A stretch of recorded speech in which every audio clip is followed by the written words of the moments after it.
Kennedy Jr.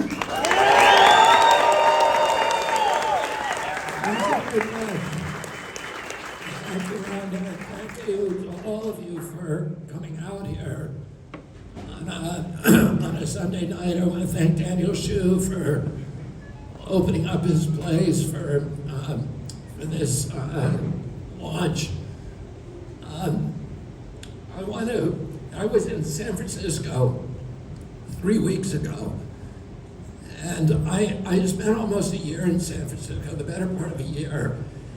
In 2018, I was trying the Monsanto cases that year, and we came in with about 2,200 cases of people who got non-Hodgkin's lymphoma from using Roundup. They're mainly home gardeners. And we tried them, the way that the multi-district litigation works, you try the cases usually in front of the same judge, one after the other, until the defendant comes to the negotiating table. So we won $287 million in the first case. We won $89 million in the second case. In the third case, we won a jury verdict, $2.2 billion. And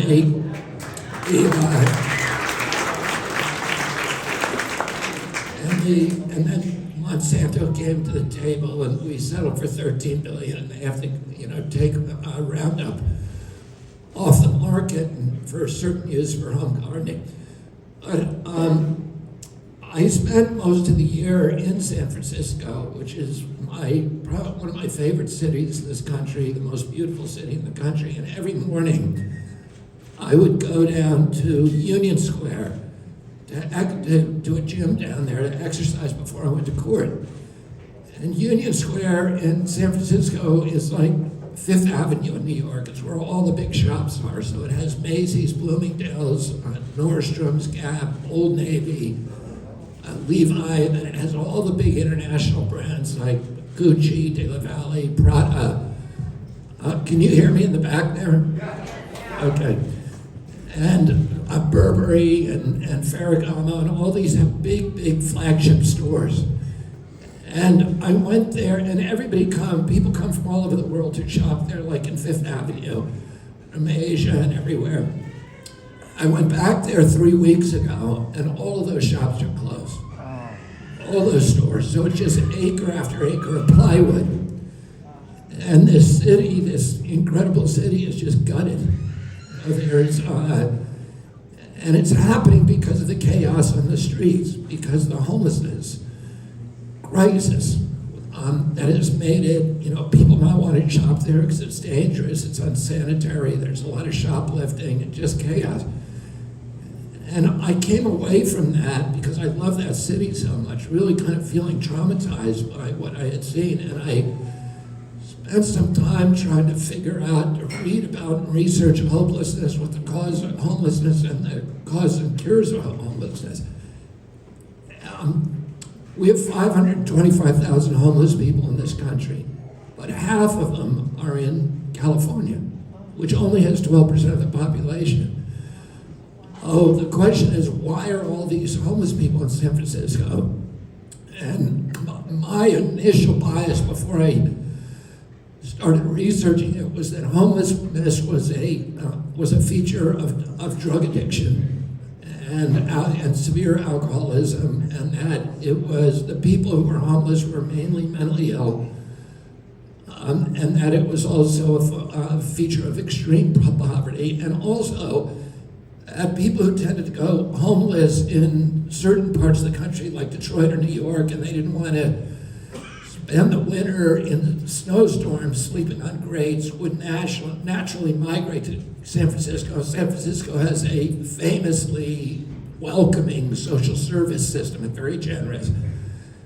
And also I heard from people in San Francisco that in cities like Dallas and Austin, when the police pick up a homeless person, they, instead of putting them in the county jail, they put them on a Greyhound with a one-way ticket to San Francisco.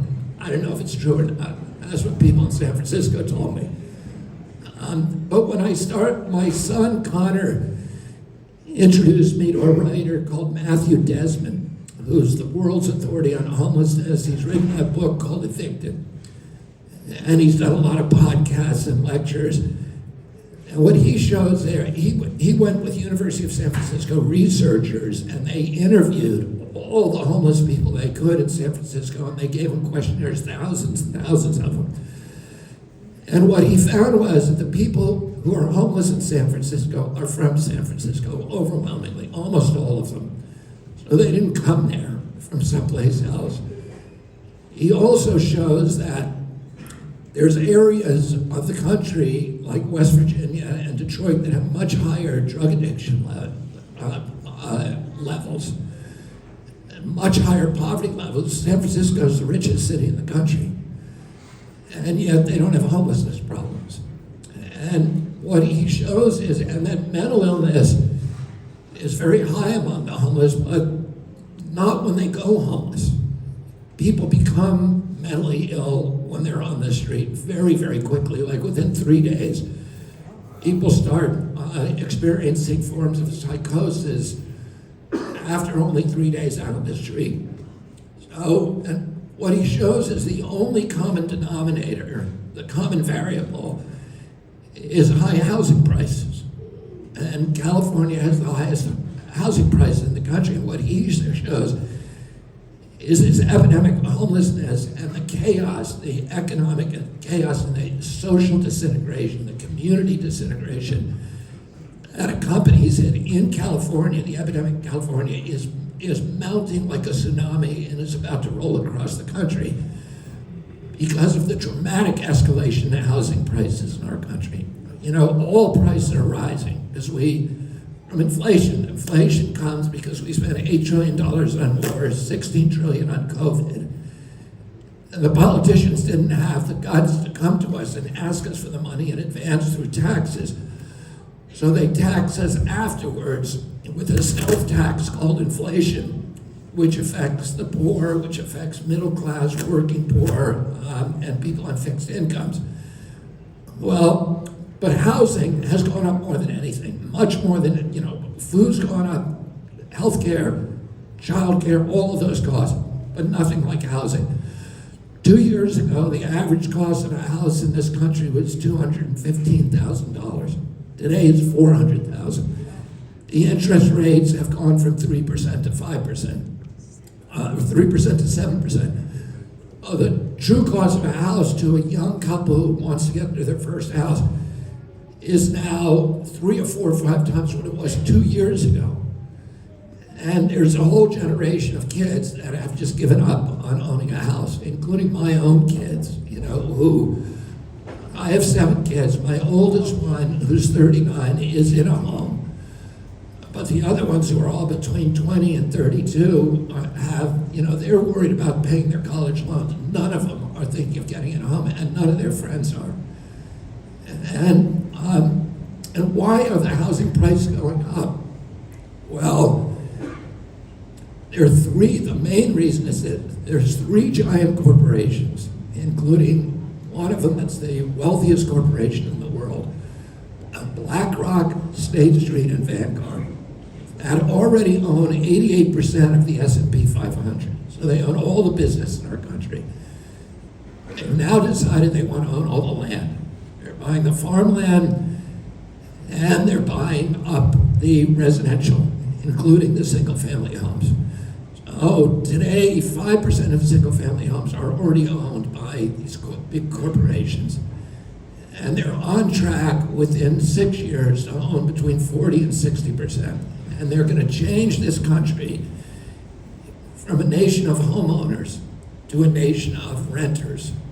And when that happens, we will go from being citizens to being subjects, because these companies will own everything. It's a feudal model where the corporate kleptocracy owns everything, and we become consumers and renters. And home ownership is really important, because if you own a home, you care about your community. You care about your schools, you care about your hospitals, you care about your police. You care about your home. You take care of it. The appearance is good. You mow the lawn.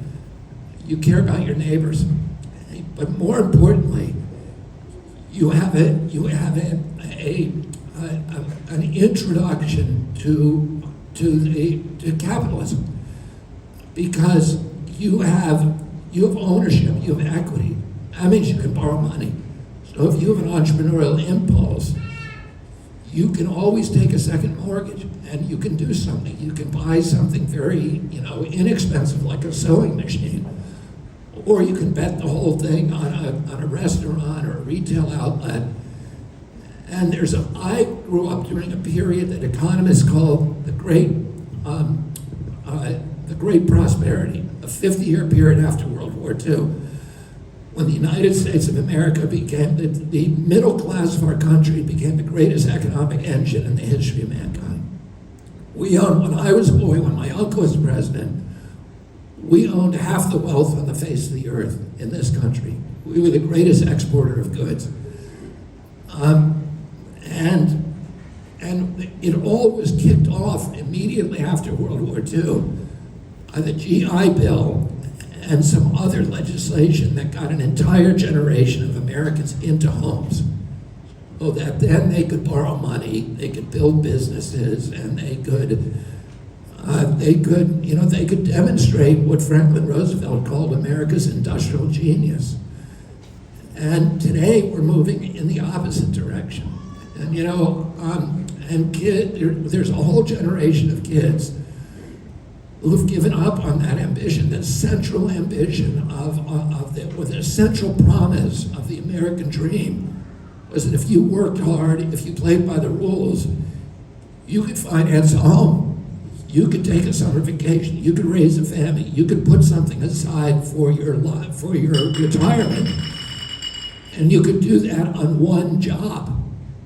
There's nobody in this generation of kids that believes that promise applies to them. And I read a statistic the other day that 3 weeks ago, there was a poll that came out and showed that in 2013, 85% of American kids between 18 and 34 years old said they were proud of the United States of America. The same poll taken 3 weeks ago, only 17% said they were proud of our country. And so somehow, in the terms of the last two presidents of the United States, we've completely shattered the hope and disillusioned this entire generation of kids, because they don't have hope for their futures. It's the first generation in history, American history, that believed that their lives are going to be worse than their parents. And it's heartbreaking. We've betrayed this generation. And I'm running against two presidents who have both served a term in office and are running on the basis that they brought extraordinary prosperity to our country. But as I go around this country, people, when I tell that to them, they feel like they're being gaslighted. They laugh, they snicker. I spend a lot of time with normal Americans sitting at people's kitchen tables. I've done this over the past 6 months of this campaign. But I've been doing the same thing for 40 years because I represent people in lawsuits against big polluters, big corporations who are poisoning them, etc. I represent right now 1,000 families in Columbiana County, Ohio, in East Palestine, whose lives were upended by the Norfolk Southern spill. I represented, until recently, till we won the case, 10,000 families in Smelter, West Virginia, who were poisoned by a zinc smelter there. I represent another 10,000 families along the Ohio River, who on both sides, who were poisoned by DuPont's PFAS plant, by the C8 plant up there. So I end up sitting at kitchen tables with people and hearing their stories, and what I'm hearing about is not prosperity, but a disintegration of our society. Not just economic downturn, but in public health, in their physical health, their mental health, the suicide rates, the alcoholism, the drug addiction, and the depression, and just a sense of hopelessness that I'm seeing out there. Half the average income in this country is now $5,000 less than the cost of basic human needs: food, transportation, and housing. And that's not even like good food. It's not, it's not Whole Foods. It's the food that you get at the downsized grocery store. And it's very low on nutrition and very high on, glyphosate and neonicotinoid pesticides and atrazine and all of this stuff that is feeding this chronic disease epidemic in the American middle class right now. And so if you're just getting that bare minimum, at the end of the year, the average American is now $5,000 in debt at the end of every year. How are they paying that money? Well, they're putting it on credit cards. So 3 weeks ago, we hit a milestone, $1 trillion in credit card debt. It's gone up $330 billion in the last 3 years. Nothing like this has ever happened. How are they, and the companies, how are they paying it? They're putting it all on their credit cards. And the credit card companies, Visa, MasterCard, Wells Fargo, Chase, Citibank, Morgan, are charging them 22% interest. If the mafia did that, it would be called loan sharking, and they'd go to prison. But for these companies, it's business as usual. Who do you think owns every one of those companies? BlackRock. So, they're doing it right in front of us. They're strip mining the wealth from the American public. And I'm watching, you remember during COVID, they shut down 3.3 million businesses in this country with no due process, no just compensation, no scientific citation, no public hearings. They just shut them down. They ordered them all to close. They left Amazon open. And I'm suing Amazon right now, and Elizabeth Warren, who told them to censor me, a book that I did on the COVID lockdown, not the Fauci book, another book I did with Joe Mercola. So they got to close down all their competitors, 3.3 million competitors. And then they censored people who complained about that, like me. And we all got a 2.5-year lesson in how to use Amazon, didn't we? So I didn't know how to use Amazon before COVID. But I learned, and it's magical, I have to say. You just find a picture of something you like, and you put send, and it's in your driveway the next day. So, it's very, very seductive. But there's a cost for that seduction and that convenience. And the cost is that the local retailer who is paying taxes in this community is now gone. 41% of black-owned businesses will never reopen.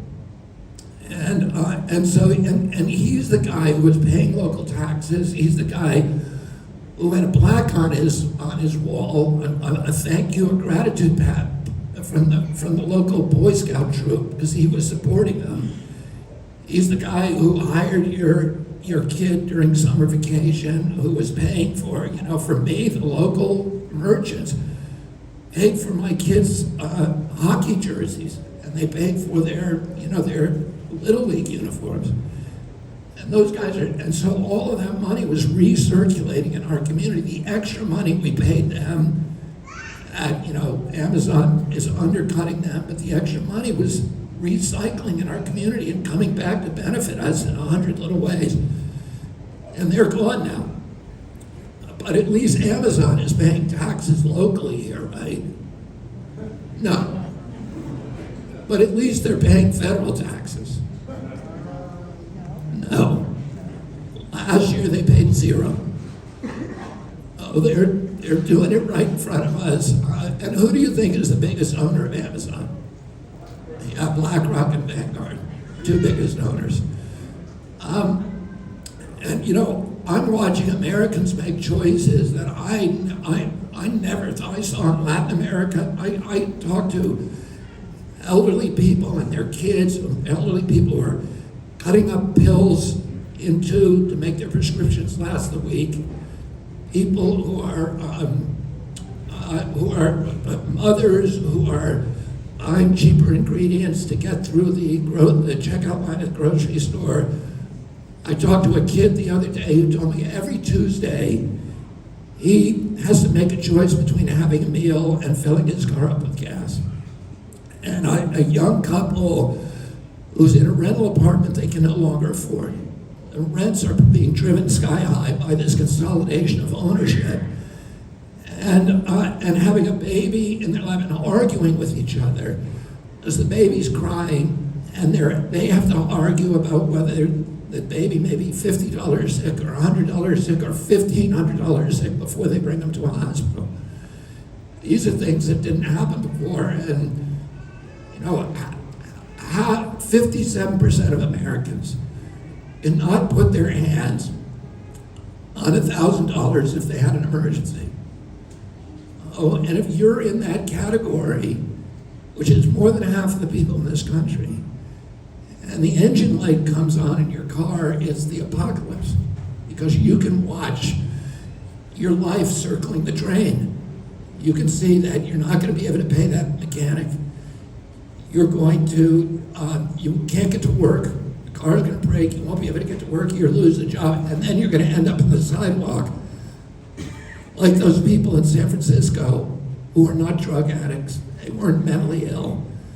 They just had an engine light come on in their car at the wrong time, or they got two flat tires at the same time and couldn't afford to fix their car. And that, is that's not what America is supposed to be like. A lot of Americans today, you guys know what it's like to drive around with your fuel gauge on empty, and how that focuses your brain. It makes you stupid, and it drops your IQ because you can't think of anything else. And now amplify that anxiety by putting two kids in the back of the car, one of them in a baby seat. And now you're driving through a bad neighborhood. Well, that's the level of anxiety that Americans are living with every day. That more than half the people in this country, they're waking up with a sense of impending doom that never leaves them. Because anytime they think about their future, it's there's no good ending, and that's not the way it's supposed to be in this country. I grew up in an era, that era when what the biggest asset I had was the pride I had in my country. I remember when I traveled as a kid with my dad, and when I traveled even as a teenager. People would come up to me and ask me for my blue jeans to buy them, strangers. Everybody wanted American products. They wanted our transistor radios, they wanted RCA Victrolas, they wanted our television sets, which we made, nobody else made in the world. They wanted our automobiles. We had the gold standard automobile, but more than anything, they wanted leadership from our country. They looked to America as a moral authority. I saw President Biden when he came back from Vietnam. He went to Hawaii, and he spoke on 9/11. He did a memorial out there, and he said during that speech, he was talking about Osama bin Laden. He said they hated us for our freedoms, and it surprised me that he said that, because that's what George Bush said at the time when the World Trade Center, collapsed. That's what he said, and a lot of the Democrats ridiculed him because they said that's not true. And I went on Neil Cavuto's show the next day, and I said, I don't know why he would say that, because it's not true, it's propaganda. Osama bin Laden was very clear about why he bombed the World Trade Center. He said it again and again. He said, I bombed it because America put 2 military bases right next to Mecca in my home country. And he said, I love the United States. The United States helped us in Afghanistan. They supported us. People fought, CIA people were fighting side by side with us. And they were financing the war and helped us get the Russians out. Oh, he didn't start hating our country until we put the military base. We have 800 bases now abroad, and each one is picking a fight with somebody. And I went to Poland with my dad in 1964, with my mom, my dad, 3 of my siblings. Poland at that time was a communist country, and the Polish government didn't want us there. My father went at the invitation of a democracy advocate the Polish government blacked out all news of our presence in the country in the state-owned media, which was all the media in Poland, so people didn't know we were there. In fact, the day before we went, my mother took us to buy gifts in Washington, D.C., and clothing for children in an orphanage in Warsaw. And it was me and 3 of my siblings who went on this trip. We were very excited about giving these gifts to the children in Poland. But when we got to the orphanage, the government had removed all the children because they didn't want any Poles to have contact with our family. The next day, we went to Krakow to visit the cardinal in the Cathedral of the Black Madonna. The cardinal was a living saint. He had stood up to the communists, he had been jailed, he had been tortured, he had withstood the suffering and endured it with such dignity and piety that he had inspired this huge religious resurgence in the Catholic Church in Poland. And everybody knew that the moment he died, he was going to be beatified by the Catholic Church. So for us, I grew up in a family with, 11 siblings and we read every night, we read the lives of the saints. So meeting a real living saint was the greatest thrill of our lives. When we went up the stairs of the cathedral, and we went in Krakow Square, which is one of the biggest squares in Europe. It looks like a mile long. And the only thing in that square was dead empty. It was the middle of the day. Was the embassy limo that took us to visit the cardinal. When we came out 3.5 hours later, there were 1 million people waiting for us. And they had heard through word of mouth that we were there. The entire city, they had closed the shops. The entire city had emptied out to come see my dad. And my uncle had died the year before. So my father, that limo was stuck in a sea of humanity. And my father pulled us all out of the rear window of the car, and we stood on the roof, and he delivered a speech that, in English, I have no idea when they understood it, but they were very enthusiastic. And then they started singing to us "Sto lat," which means "May you live forever." And then they broke into another song that was an anthem, an anti-communist anthem that was a criminal act to sing in Poland at that time. And they just sang it again and again and again. And I was a little 11-year-old kid standing on this car signing autographs for the first time in my life and watching these faces with tears flowing down their faces and people with these expressions of joy and this electric feeling in the crowd, with thousands of people reaching up just to touch us, to touch my dad. On that same trip, we went to Greece, Italy, France, Germany, and England. Same thing in every place. Huge, huge crowds of people, just adoring crowds. They didn't hate us for our freedoms. They loved us for our freedoms. They started hating us when we betrayed our own freedoms. And when we lost.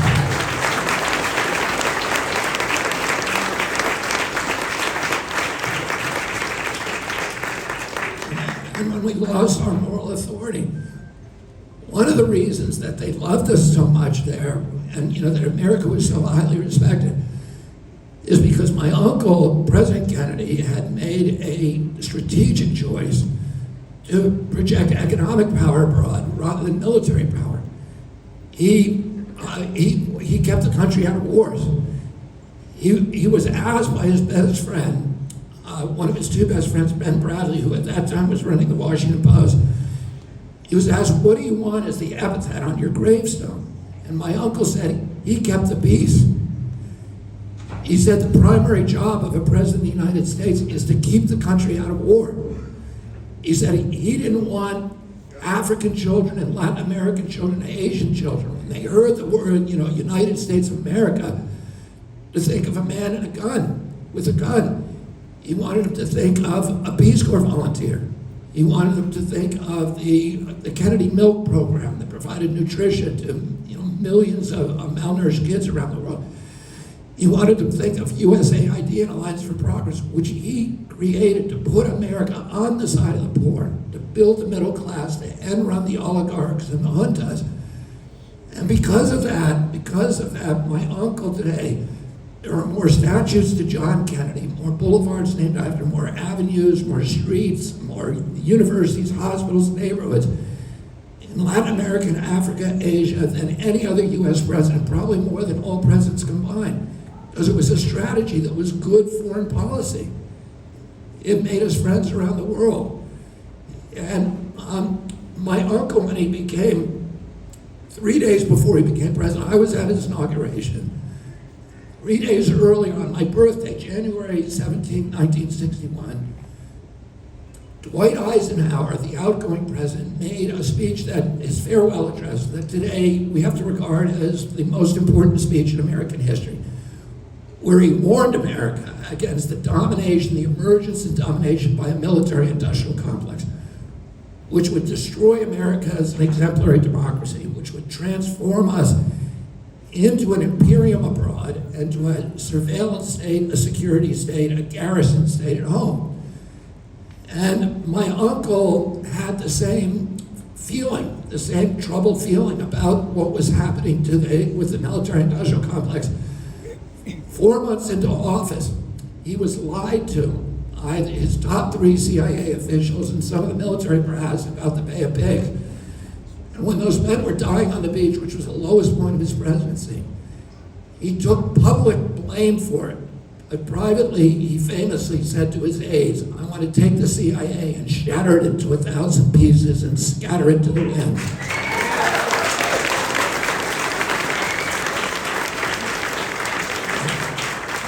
And over the next couple of months, he fired the 3 top officials. He fired Charles Cabell, Richard Bissell, and Alan Dulles, the director, who then somehow ended up 3 years later on the Warren Commission.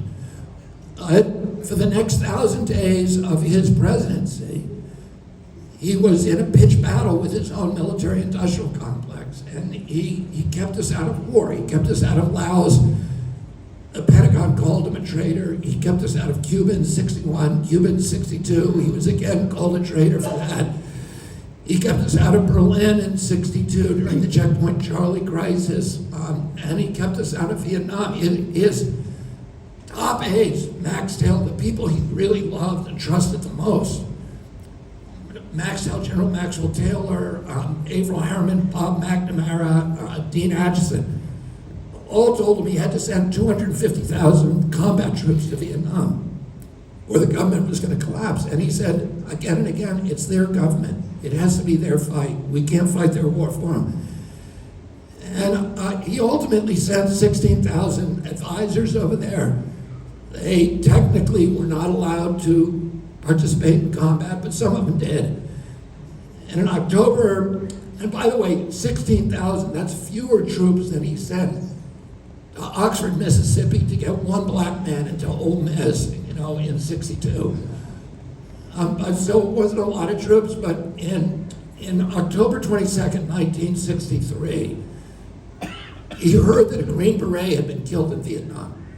And he asked old Rostow to give him a casualty list of all the deaths over there. And Rostow came back with a list of 75 men who had died in Vietnam. And he said, that's too many. I'm bringing them all home. That afternoon, he signed National Security Order 263, ordering all American personnel, military personnel, home from Vietnam by 1965, with the first 1,000 coming home a month after in December 63. 6 weeks after. 30 days to the day that he signed that order, he was murdered. And a week after that, Lyndon Johnson, his successor, remanded that order and sent 250,000 troops there, and it became America War. And Nixon then sent 560,000, and we killed 1 million of them, and 56,000 of our kids never came home, including my cousin, George Skakel, who died in the Tet Offensive. And then my uncle and my father ran against the war in 68, and he ran the day that he won the Democratic Party, he was murdered. And Martin Luther King became a peace activist at that time. And 2 months before my father died, he was murdered. And these traumas, my uncle's death, my father's assassination, King's assassination, the Vietnam War itself, 9/11 and COVID. Each one of those national traumas pushed us a little farther down that road against which Eisenhower had warned us. We commented, we're living in that world today, where democracy has become kind of a Hollywood, film set. We have all these little things that tell us that we have democracy, elections and things. None of us really feel like, like we have any impact about what the government does or cares about. And the elections the elections seem rigged too. And so everything about it is kind of kabuki theater. And now, we've been in a series of wars since 2001 that have cost $8 trillion. And what did we get for that? Nothing. We got, just taking Iraq, which is half of that money, Iraq is now worse off than we found it. We killed more Iraqis than Saddam Hussein. Iraq is this incoherent semi-demi nation of warring Sunni and Shia despots. We pushed Iraq into a proxy posture with Iran, which is exactly the foreign policy outcome we've been trying to avoid. We created ISIS. With that spillover war in Syria, we drove 2 million refugees up into Europe, which destabilized every democracy in Europe for the next 2 generations.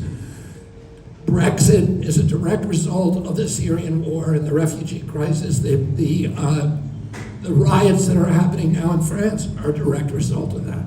So that's what we got for $8 trillion. The Chinese, the same period that we spent $8 trillion bombing bridges, ports, roads, schools, hospitals, the Chinese spent $8 trillion building them. And now China has friendships all over the world and alliances, and they've created BRICS to now rival the dollar. We dug our own grave. They projected they took my uncle's plan and projected economic power abroad rather than military power. And then now we're in, now we got 113, in March, we committed 113 billion to Ukraine. And then this week, the Congress, both the Republicans and the Democrats, they're all taking money from Lockheed Martin, from Boeing, from General Dynamics, from Raytheon.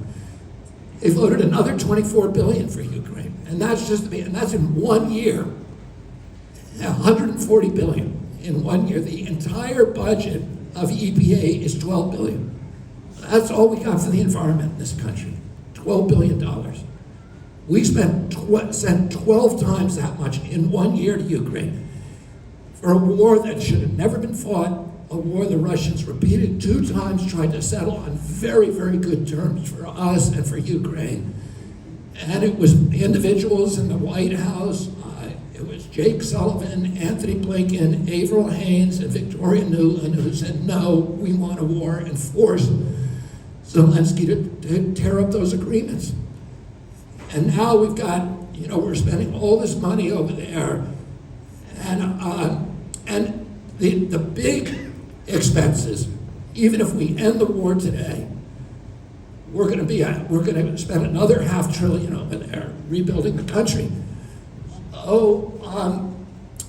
In the month we made this $113 billion commitment was March of 2022. That same month, we cut food stamps to 30 million Americans from $283 a month to $23 a month. Try feeding yourself on $23 a month. We cut Medicaid completely to 15 million Americans. And that month, the Fed printed $300 billion unanticipated to bail out the Silicon Valley Bank. So when there are Americans, when there are the banksters need the money, when the military and contractors need the money, the safe is wide open. They can take whatever they want. But when Americans are hungry, when they're sick, when they're hurting, they're troubled, they're broken, they're needy, the door is slammed shut. So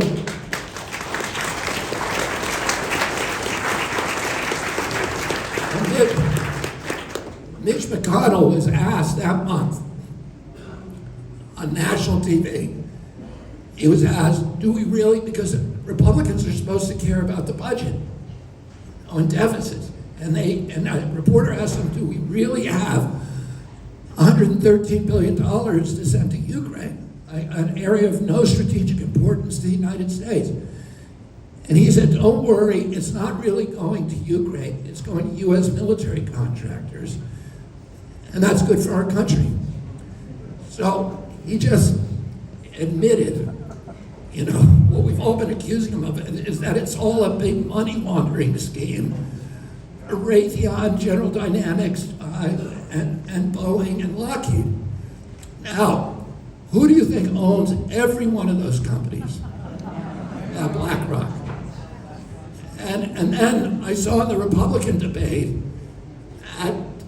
all the Republicans were gung-ho about who was going to give more money to Ukraine. And then after we get done there, we're going to go make a war on Mexico, and we're going to go get China. And that's what, they were, with the exception of Vivek, God bless him, and to his credit, he was the only one who said, wait a minute. But anyway, Tim Scott pipes up in the middle of this, and he says, don't worry about all this money. This is not really a gift, it's a loan. So raise your hand if you think that loan's ever getting paid back. Right? No, nobody thinks it's going to be paid back. That's just a farce. So why do they even bother? They know nobody believes it. Why do they bother? Here's why, because if you call it a loan, you can impose loan conditions. So what are the loan conditions we apply? Well, first, a really dramatic austerity program that makes sure that if you are poor in the Ukraine, you're going to always be poor, and you're probably going to starve to death. And more importantly, we forced Ukraine to put all of its assets up for sale. Its airports, its ports, its roads, it's anything that it can sell, anything it owns. But most importantly, we require them to sell all of their land, their agricultural land. The agricultural land of Ukraine is probably the most valuable asset in Europe. It is the richest agricultural land in the world. It is the breadbasket of Europe. There's been 1,000 years of wars fought over that land. There's a joke in Ukraine that if you throw a boot on the ground in that part of Ukraine, something will grow that people can eat. It's so rich, and now, there's 400,000 Ukrainian kids who have died to keep that land in the hands of Ukraine. They, I'm sure, do not know about this loan condition, which compels Ukraine to put all of that land into what was created by the loan document, a land market, where they sell it to international corporations. Corporations from all over the world have been trying to get their hands on that land forever. Now it's being sold. A third of it, 30%, is already sold. Who are the buyers? 3. DuPont, Monsanto, and Cargill. Who do you think owns all of those companies? BlackRock. So, like I said, they're doing it right in front. And the big costs are the future costs, billions and billions. And so there was an RFP floated by Ukraine, and to get to who would win the contract to rebuild Ukraine after the war. In December, it was announced, and who do you think won? So BlackRock has all the contracts to rebuild Ukraine after the war. And this is what they're doing to us. They're doing it right in front of us because they don't think we're going to do anything about it. And why do they think we're not going to do anything about it? Because they think that they have us in a situation where we are paralyzed. And what is that situation? And we're all at each other's throats.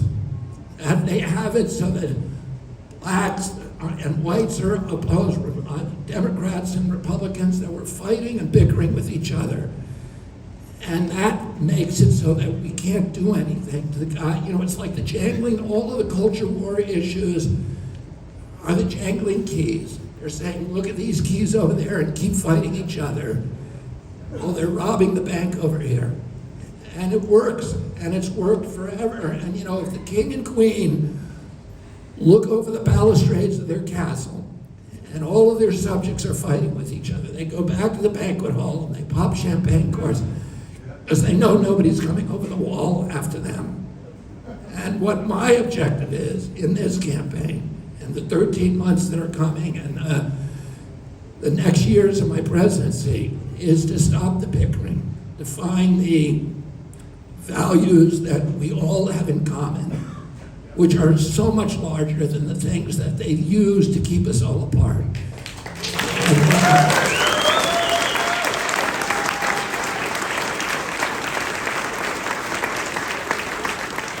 And to get everybody to go over that wall and take back our country from the people who steal it.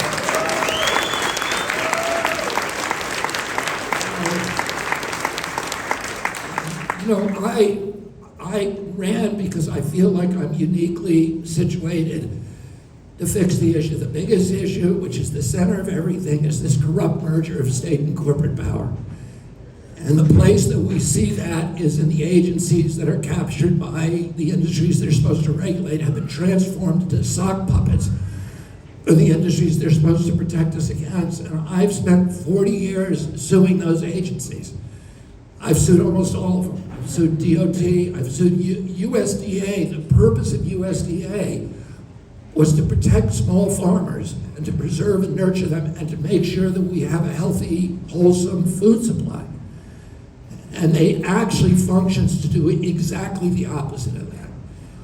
And, you know, they've been captured by the big agricultural industry. So I've sued, you know, Smithfield, Cargill, Monsanto, Bo Pilgrim, Tyson, Purdue, all of those big, Wendell Murphy, all of the big factory farms and the big, big ag companies, and USDA. I've sued EPA many, many times, FDA, NIH, CDC. I just won a big lawsuit in the FCC against the FCC in the Court of Appeals for lying to the public about cell phone radio, about the safety of cell phone radiation.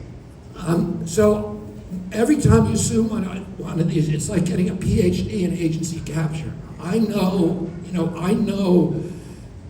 what all the perverse incentives are that put agency capture on steroids. And many of these agencies, I know the individuals who need to be moved out immediately. You know, when I sued Monsanto, we found emails through the discovery process between Monsanto's top executives and the head of the pesticide division in the EPA. They were on private email servers.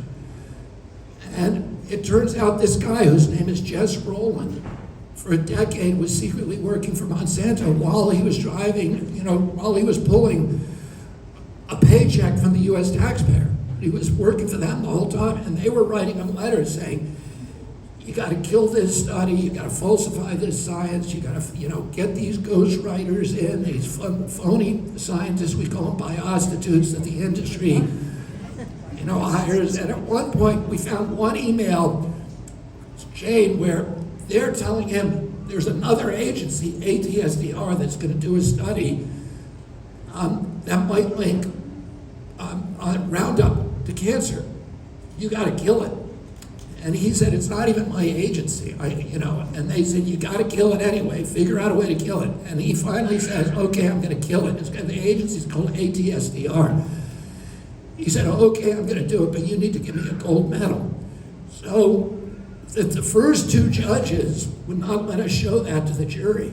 The third judge did, and that's why we got the $2.2 billion penalty, because Americans were pissed off when they saw, how this sausage actually gets made. And I've been watching the sausage making for 40 years and thinking about, how to clean up the mess. I look forward to being in there because I know I'm going to be able to fix it. And I don't think any of the other people, no matter how well-intentioned, will be able to, because these agencies are so intimidating to them. But anyway, I said in my announcement in Boston 6 months ago, I said, if you give me a sword and some ground to stand on, I'm going to take your country back for you.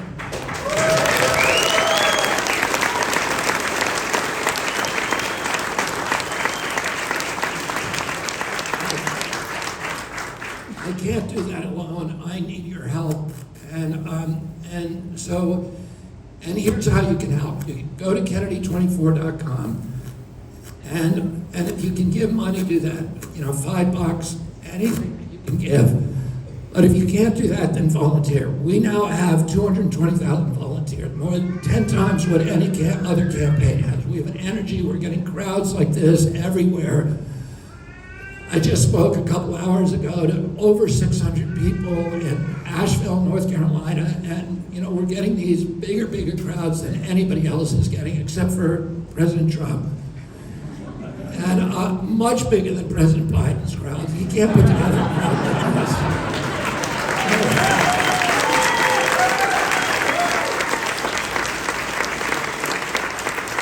Because I'm now running as an independent, I have to gather 1 million signatures. And we need volunteers to help me do that. And we also need you know, if you can't do that, what you can do is wear a Kennedy button, wear a Kennedy shirt, wear a Kennedy hat, put a lawn sign up, put a sticker on your car. Here's the issue. Here's my path to victory. There are a big group of people who only watch CNN, MSNBC, and read the New York Times. And if I was living in that information bubble, I would have a very low opinion of myself. But what we find is that if you initially, when you talk to those people about me, they get angry and you know say he's a crazy person. But when they actually see me speak on Rogan's podcast or Tucker Carlson's or you know All In podcast or any of the other 100 I've done, there's a very high conversion rate in a very short period of time. So if people who are wearing our merch or putting up their stickers and stuff, what they found is you don't get eggs thrown at your house. People are generally really supportive. And that every day or so, somebody comes up to you and says, why are you supporting them? And that then is an opportunity to say, just look at this podcast for 10 minutes. And that's how we're gonna win. And so I need your help. And I look forward to seeing all of you on the campaign trail, and I'm so grateful for you coming out. And this is, gives me so much hope for my country. Now, I want to tell you what we're going to do. I'm going to answer some questions. Unions, how you feel about unions? I'm very pro-union.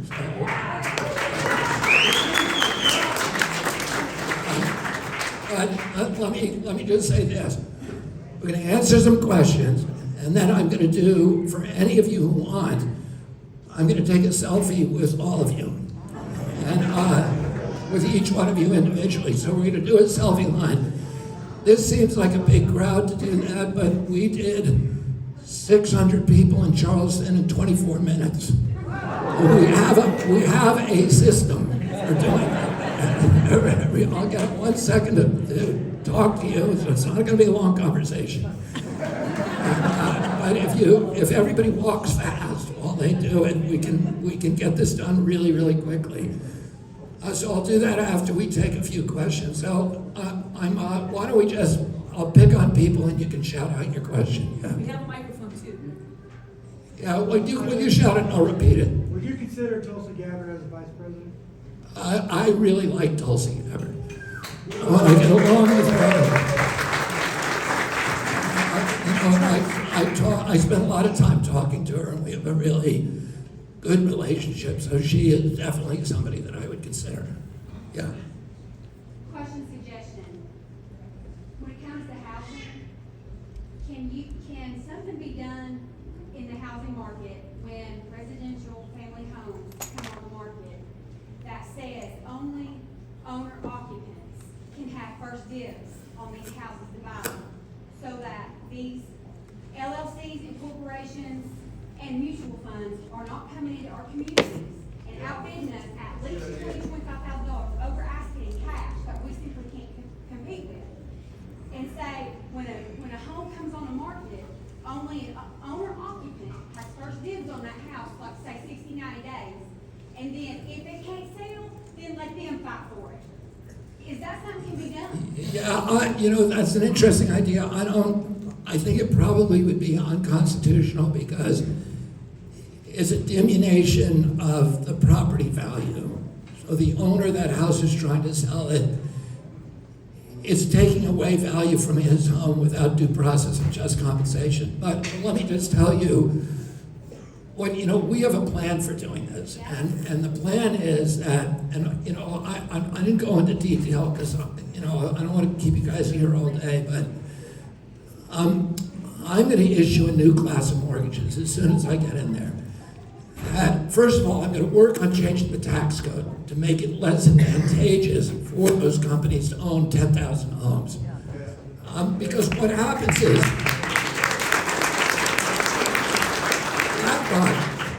BlackRock has a credit rating. It's the best credit rating in this country. BlackRock is still paying, I think, 30% less for money because of its economic power. So it's competing against your kid, right? And your kid with his lousy credit rating or no credit rating, there's no way that he can compete against BlackRock, and it's unfair. So I'm going to try to fix the tax code in ways that will take away some of that advantage. But here's what I'm going to do. I'm going to issue a new class of mortgages at 3% interest. And I'm going to do this without driving up the budget. And so that American individuals who want to get into single-family homes can get one of these special mortgages. My uncle did the same thing when he was in office, and I visited one of the housing units 2 days ago in St. Petersburg, Florida. There's 5 of them in that. Each one has 180 units in it. They're privately owned houses, and the rents on them is $700 a month. And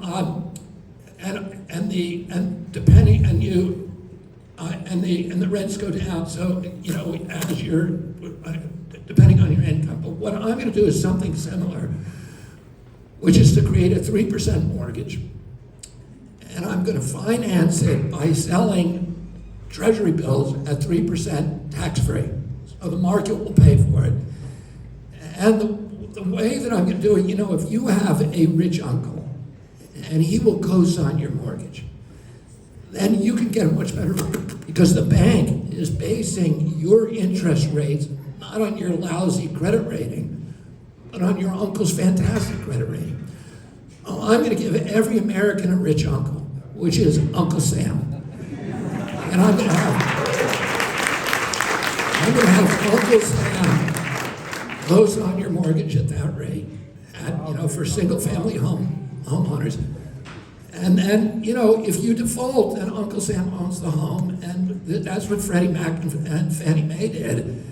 But they were very restrictive, but they've got $110 billion surplus sitting in the bank right now on that program. So we can do that program. I'm going to give the first $500,000 of these to teachers, people who are, because we need to support that profession, the most important profession. They're taking care of our kids, and they need to be able to live in these communities.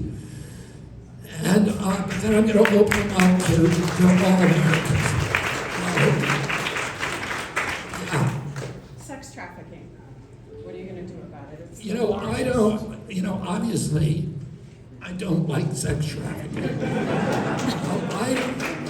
I don't know much about what's happening internationally that the United States could do something about it. What's happening in this country, and I'd love to talk to somebody who would recommend legislation or how the federal government deals with it. It's not an area that I know a lot about, but I'd love it if you would talk to our campaign, if you have ideas about what we should be doing, because that's how we get a lot of our ideas from you guys. Yeah. What would be your administration's response to the situation In Israel, we need to support Israel.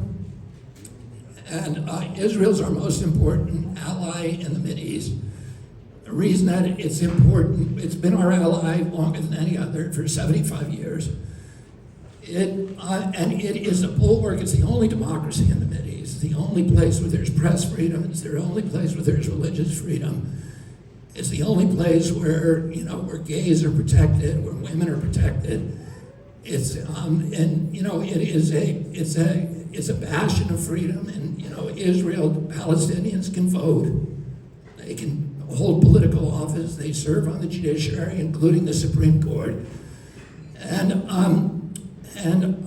but most importantly for us from a strategic point of view, it's a bulwark against the expansion of the Chinese and Russia. Right now, Iran's closest allies are China and Russia, most closely with Iran. Iran controls all of Venezuela's oil now because Iran is in Venezuela. Hezbollah is all over Venezuela. The Iranian fleet is in Venezuelan ports. They're propping up the Maduro government, so they have control over the Venezuelan oil supply. If Israel were to disappear, the vacuum would be filled by the Chinese and Russians, who would then control 90% of the global oil. And that would be a calamity for U.S. security interests and for the rest of the world. So just from a strategic point of view, it's important to support Israel. Israel will never ask us for troops, ever. They never have, they never will. If they do, count on our military supplies, and you know, we have strategic alliances for them with security and others.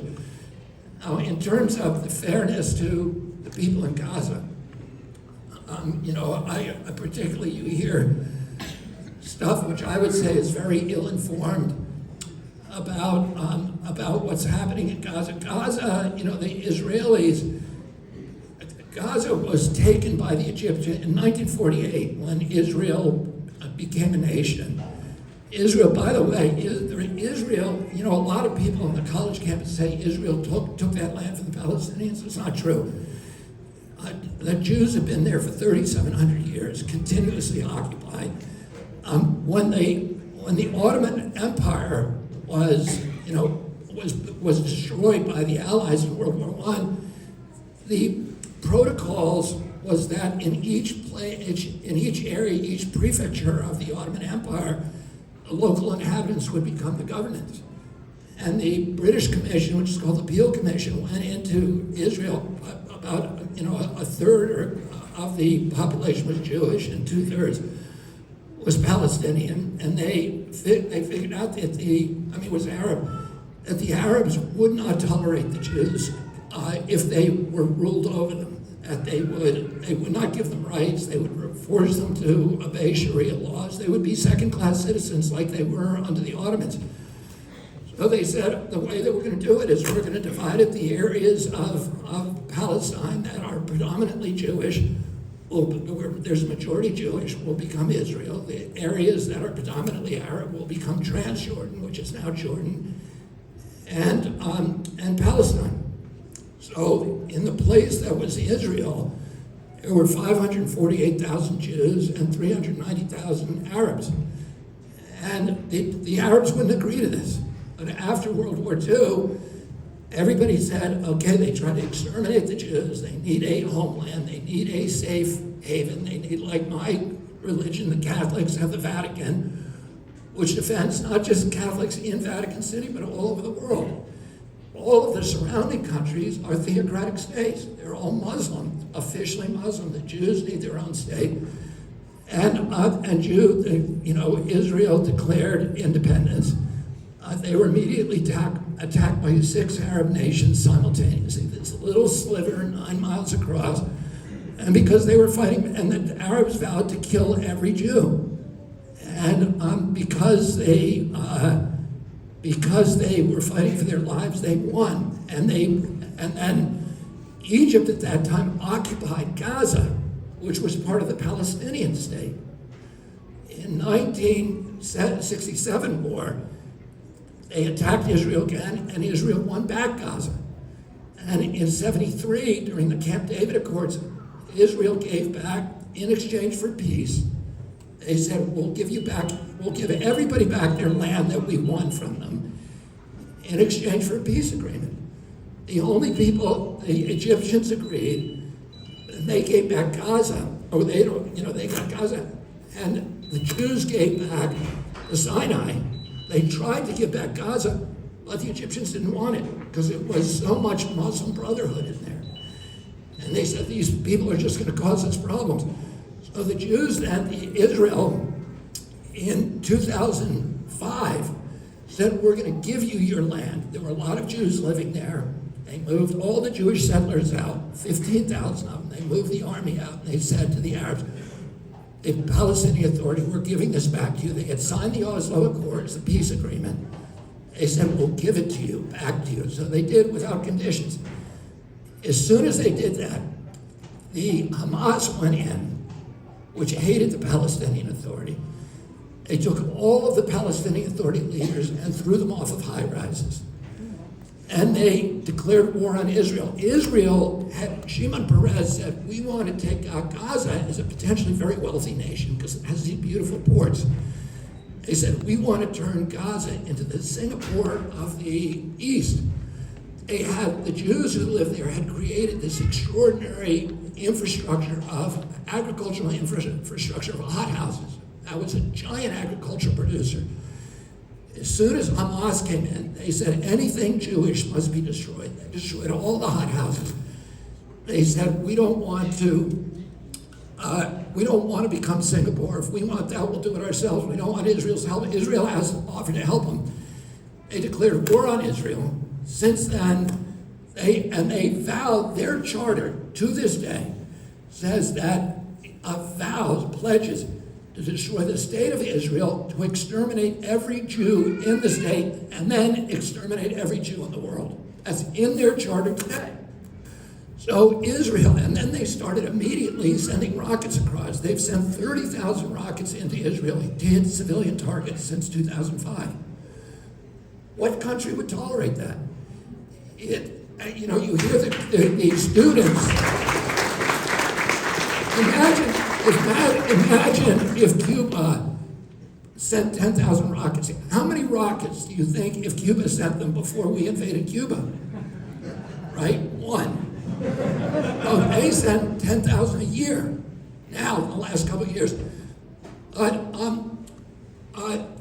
You hear people, in this Harvard letter, they say, well, they're all living in an open-air prison. It's true. Israel put a fence up.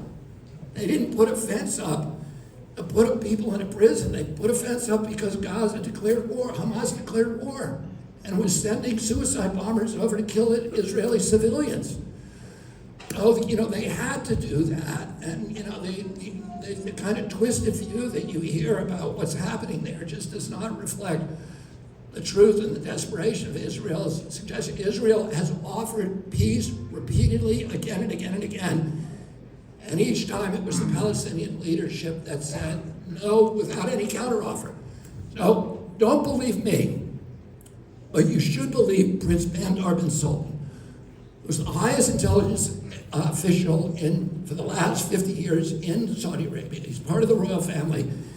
He was he was the ambassador of the United States, but he was also the referee in all the peace negotiations since 1978. And in 2020, he finally got fed up with the Palestinians, and he said, now I'm going to tell the truth about what happened. And and he told it. He said, in every case, it was the Palestinian leadership fault. The Palestinians have been betrayed not by Israel, but by their own leadership. Yasser Arafat died a billionaire. Mahmoud Abbas, the current head of the Palestinian Authority, which is the West Bank, is a billionaire. His sons have 100 million each. The head of Hamas live in giant, extravagant palaces in Doha, in Qatar. They make a profit from the misery of their people, from keeping them in this constant state of war. And then they put all of their rocket emplacements, not on military, there are no military reservations. They put them in people's homes, they put them in schools, with elementary schools with children in them. They put them in hospitals, and almost all of their ammunition dumps are under mosques, because they want the Israelis to come in and kill civilians and have civilian casualties. And, Colonel Kemp, the most esteemed military strategist in the world, has said Israel is the model. No other country in the world in history has done a better job at trying to avoid civilian casualties. But the Hamas breaks every rule of law by using civilians as shields. So, the whole thing is a tragedy. The way I've spent a lot of time with Palestinian people, they're the nicest people in the world, and they live in total squalor and misery. But it's not Israel's fault, it's the fault of their own leaders. I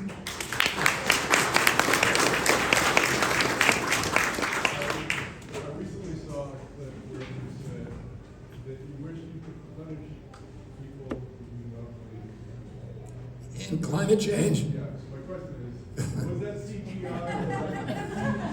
no, it was just a very selective cut because what they were asking me about the Koch brothers, and at that time the Koch brothers were being prosecuted for these pet coke piles, which they knew were poisoning the population, black populations in Detroit and Chicago. They're up on the Great Lakes. They were asking me about that, and I said, it was at a climate march. So but we had a long discussion with this reporter about the Koch brothers, and I said, yeah, they should, anybody else who kills people go to jail. They should go to jail too. So it's a deceptive thing. Just for the record, I don't believe people who doubt climate change should be going to prison. Okay, there's a lot of people. I don't care if you believe in climate change or not. I believe that it's existential. I've never insisted other people believe that. I always focus on habitat destruction, on what's happening with, the Appalachian Mountains getting cut down. The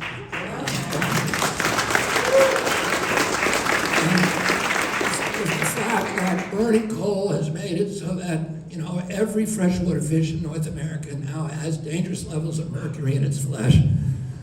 That the acid rain has destroyed the forest cover on the high peaks of the Appalachians from Georgia to northern Quebec. And the Adirondacks where I grew up, that one out of every 5, like 20% of the lakes in the Adirondacks is sterilized from acid rain, no fish in it at all. And I'm watching what happens on the coastline from the acidity, where the bivalve population, the oyster fisheries, I've represented commercial fishermen for 40 years. And the shellfish fisheries are all collapsing because the acidity of the ocean, the pH doesn't allow the bivalves to mobilize calcium out of the water column anymore. So I don't, climate is our lines on a chart. And nobody really, it's hard to convince somebody of that. And I always recognize that. But Americans, whether you're Democrat or Republican, care about our sacred places, and they care about the Appalachian Mountains is the richest habitat in North America. The reason for that is during the Pleistocene Ice Age, there were 2 miles of ice over New York, where I lived in New York. The rest of North America turned into a tundra. The only place where the forest all retreated, all North American forests retreated to the Appalachian Mountains. It was what they called a refugium, where that was the only place the North American forests survived.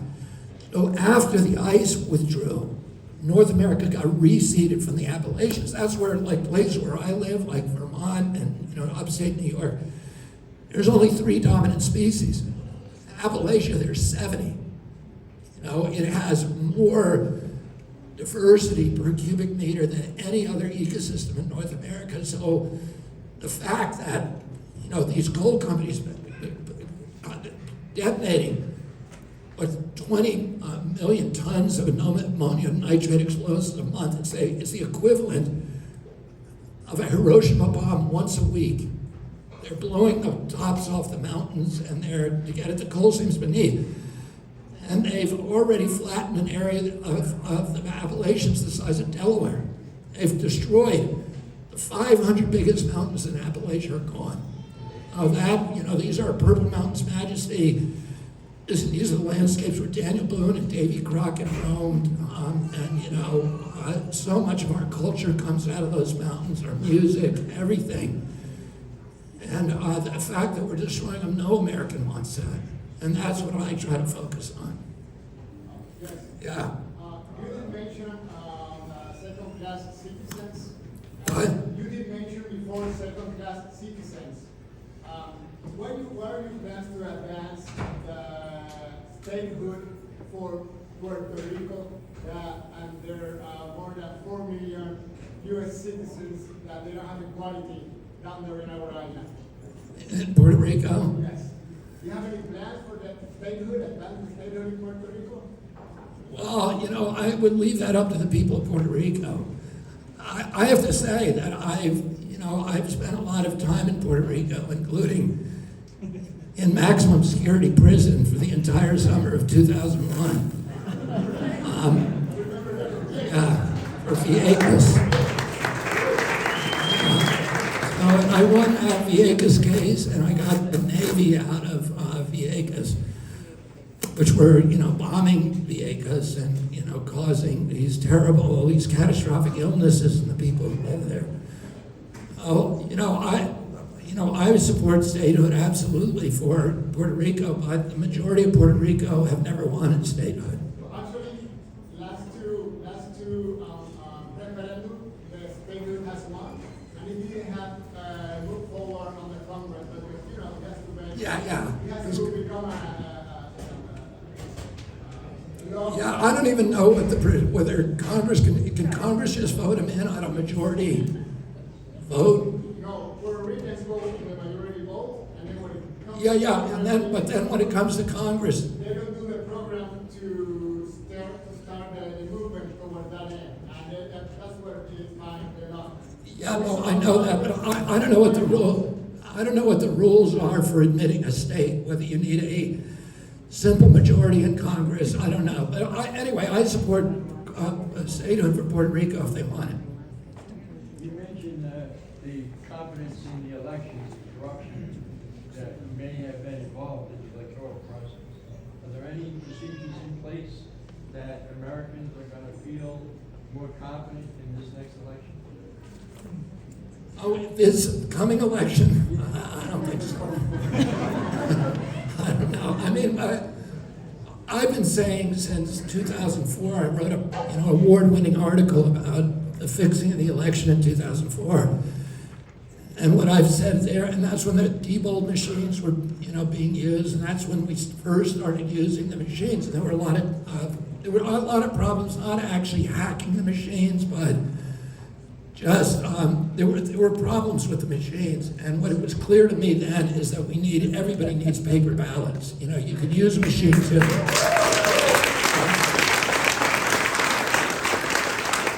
I also have a problem, a proposal for voter IDs, and here's what I'm going to do the day that I get into office.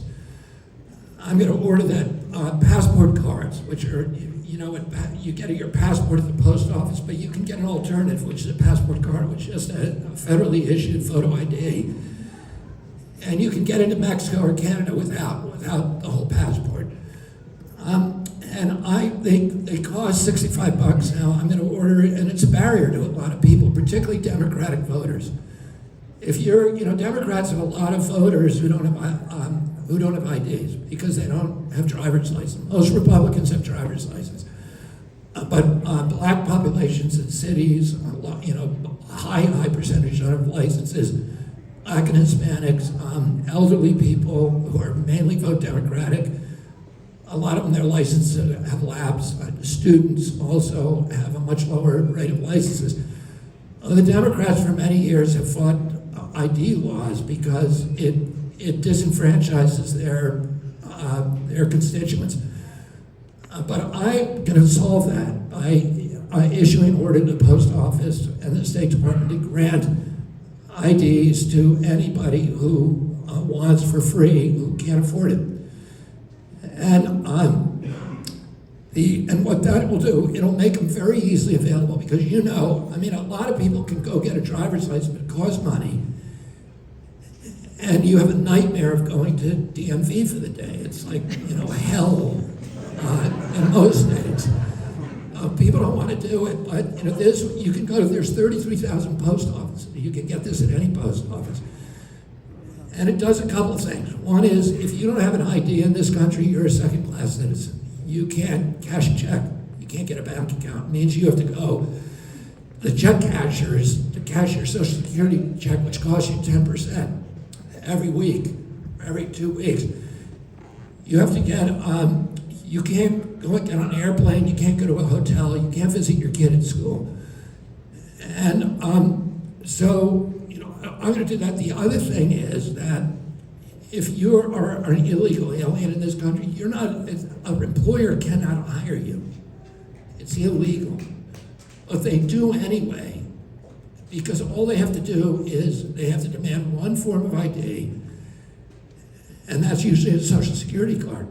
And a Social Security card has no picture on it, it's easily fabricated, and they're passed from person to person. All these, 110 illegal aliens, 110,000 that are in New York now, they're getting jobs at construction firms for $6, $7, $8, $9 an hour. And it doesn't get them off the street, keeps them on the sidewalk, but it allows them to eat.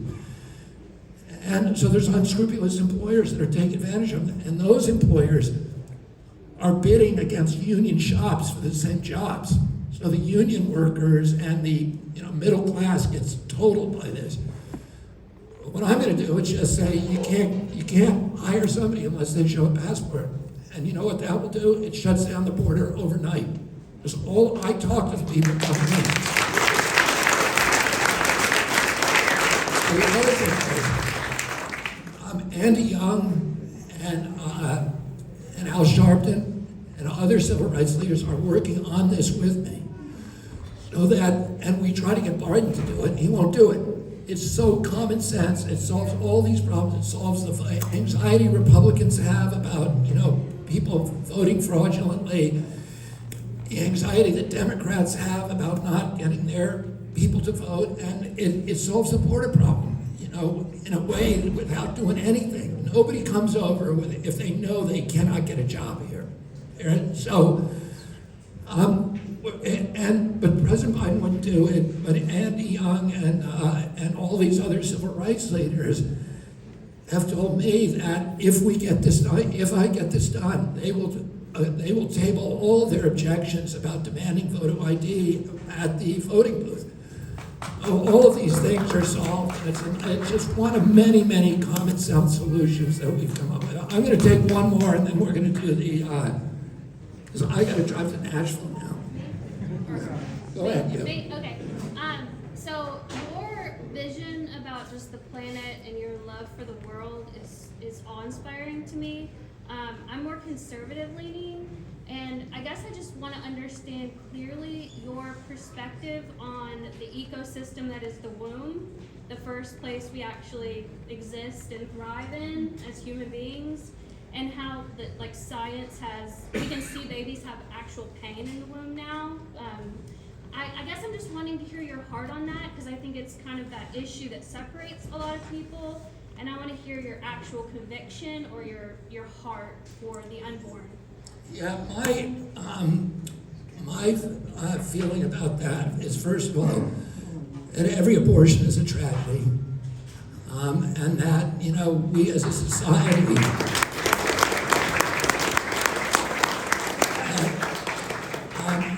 that we as a society, we're spending huge amounts of money. Something like 75 or 80% of the aborted babies are black, and that we as a society are subsidizing that with huge amounts of money and not giving any money to women who may want to bring their baby to term but can't afford to. And I think we should be doing that. In terms of the decision, I've spent my whole life fighting for medical freedom. I don't think government has any right